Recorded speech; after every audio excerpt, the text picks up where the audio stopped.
and welcome to Half and Half. I'm Yasmin and this is lovely Jacqueline. Do you want to introduce yourself and tell everybody what you're about? Hi, I'm Jacqueline Jai and I'm living in Bali at the minute. You can probably see from this tropical background, this is a little bit an indication of the paradise that I live in every single day of my life. I was born in Scotland and I lived in London for a long time. I lived in Cape Town for a long time, and for the past 3 years I've been living here in Bali with my son Jai, who's 9 years old. So our topic of today is changing your life course. And I know you started off in Scotland, so tell me, how did you get from there to lovely Bali? I was born in a low-income environment where people were really just surviving in life. There was a lot of violence where I grew up. There wasn't a lot of honesty. So it took me many years to get out of Scotland, but it was something that I always wanted to do. And when I was about 21, I left and I moved to London. And there I started my yoga journey for real. And in that place, I really found myself. So the start of your changing your course was going to London, right? I would say the start of changing my course, it was after that. It was when I was about 25 years old. Okay. I went through quite a long period in my life of being addicted to drugs and alcohol.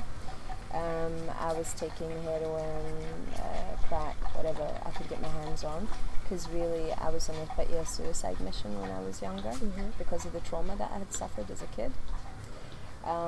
But for me, what really transformed my life was an introduction to yoga. And that supported me in really opening up to spirit. But not only that, actually, when I was 25 years old, I had a key experience with DMT.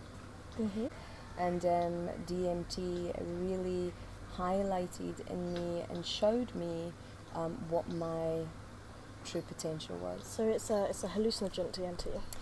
Some people call it a hallucinogen, but it's actually not. It's a visionary. Chemical, and there's a difference. Okay. Because hallucinogen would maybe imply that what you experience on DMT would not be real. Whereas I found it to be a visionary experience that informed the journey of my life so far. Do you think that it took you being the lowest of the low to be able to get somewhere further up and higher in life? I really think it was, and another pivotal point for me was when I was on drugs and alcohol. I had a meeting with my mum, and I always had felt special as a kid. Like I always felt I had a special light. And my mum actually said to me in that meeting, she said, your light's not there anymore. And that moment was a transformational moment in my life when I realised that I had lost my light. Do you think there were any risks for you to be changing your life so much? I had to move to the darkest side of the universe to find myself.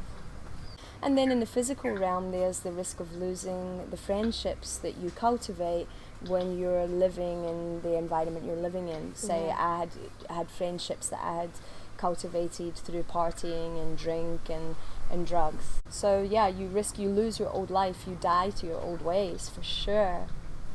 But the rewards are amazing. Yeah. The rewards are limitless, like really, like for sure.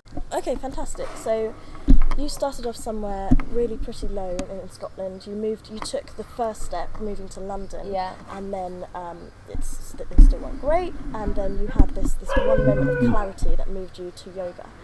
No, yoga came into my life when I was about 19. Okay. And yoga was a consistent part in my life. Right. Through it all.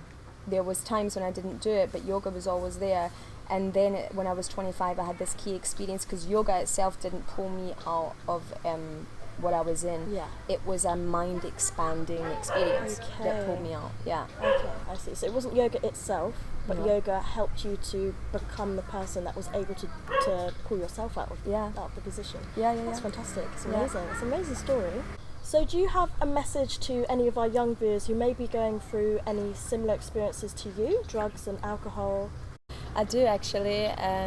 What I'd like to share with you is that as much as it might feel like it, you're not alone.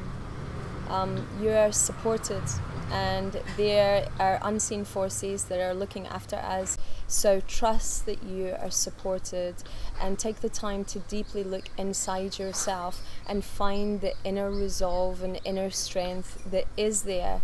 And at the same time, really close your eyes and go inside and ask the universe for support. Ask the universe, literally open your hands and open your heart and open your mind and ask for support, and it will come. It is there, because if I can change my life for where I came from, you can too. Thank you so much. You are absolutely amazing. Thank you everybody for watching this first episode of Half and Half, and I hope you stay tuned for the rest of our videos and stay with us as we continue to grow.